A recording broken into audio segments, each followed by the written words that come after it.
भाईंदर खाडीवरील वाहनांचा पूल मागील 19 वर्षांपासून रखडला आहे. आता या प्रस्तावित पुलावरून मेट्रोचा देखील प्रस्ताव असल्याने आणखी विलंब लागण्याची शक्यता आहे. रेल्वे मार्गाने वसई विरार शहर मुंबईला जोडले गेलेले आहे.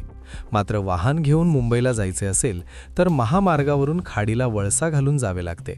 त्यामुळे 1 ते 1.5 तास लागत होता.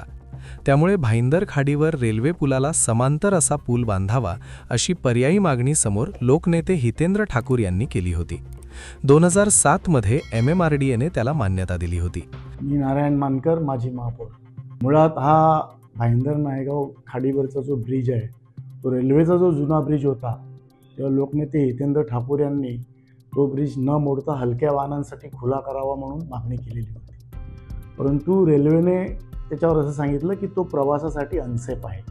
त्यानंतर नायगाव भाईंदर खाडीवरच्या ब्रिजचा पर्याय आला, जेणेकरून भाईंदरला गेल्यानंतर पुढे भाईंदरवरून मुंबईला लवकर पोहोचता येईल शकतो. त्यामुळे नागरिकांच्या सोयीच्या दृष्टीने हा ब्रिज गरजेचा आहे आणि त्या दृष्टीने 2007ला MMRDAने ह्या ब्रिजला मान्यता दिलेली होती. 100 कोटी रुपये मंजूर केलेले होते.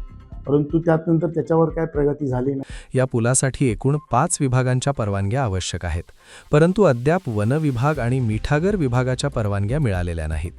या परवानग्या मिळविण्यात शासकीय दिरंगाई आणि अनास्था असल्याचे समोर आले आहे. तरीही मॅनग्रोव्ज आणि सॉल्ट ह्या ज्या जमिनी दोन येतात, मॅनग्रोव्ज म्हणजे वन खात्याची परवानगी लागते आणि भाईंदर वेस्टला सॉल्ट आहे. ह्या 2 खात्यांची परवानगी MMRDAकडे साधारणतः अडकलेली आहे असं वाटतं आणि त्यामुळे हा प्रस्ताव डिले झालेला आहे. वसई मेट्रो 9 मार्गिकेने जोडली जाणार आहे. ही प्रस्तावित मेट्रो या खाडी पुलावरून आणायचा नवीन प्रस्ताव आहे. त्यामुळे खाली वाहनांचा पूल आणि वर मेट्रो असा राज्यातील पहिला डबल डेकर पूल ठरणार आहे. या बाबतीत मी कसं बोलू अपयशी, परंतु सॉल्ट डिपार्टमेंट आणि मॅनग्रोव्ज ही सेंट्रल गव्हर्नमेंटशी संबंधित आहे आणि त्यामुळे खासदारांनी किंवा इथल्या आमदारांनी त्याप्रमाणे प्रयत्न केले पाहिजे. आम्ही आमच्या परीने प्रयत्न करतोय. आम्ही देखील अनेक वेळा माजी खासदार बळीराम जाधव यांच्या माध्यमातून दिल्लीला गेलेलो होतो आणि आम्ही आमच्या माध्यमातून प्रयत्न करतोय. परंतु सध्या आमदार आणि खासदार जे आहेत त्यांनी देखील यासाठी सहकार्य करणं अपेक्षित आहे. मंजुरीनंतर 19 वर्षांपासून हा पूल रखडलेला आहे. आता त्यावर मेट्रो पूल प्रस्तावित केल्याने आणखी विलंब लागण्याची शक्यता आहे.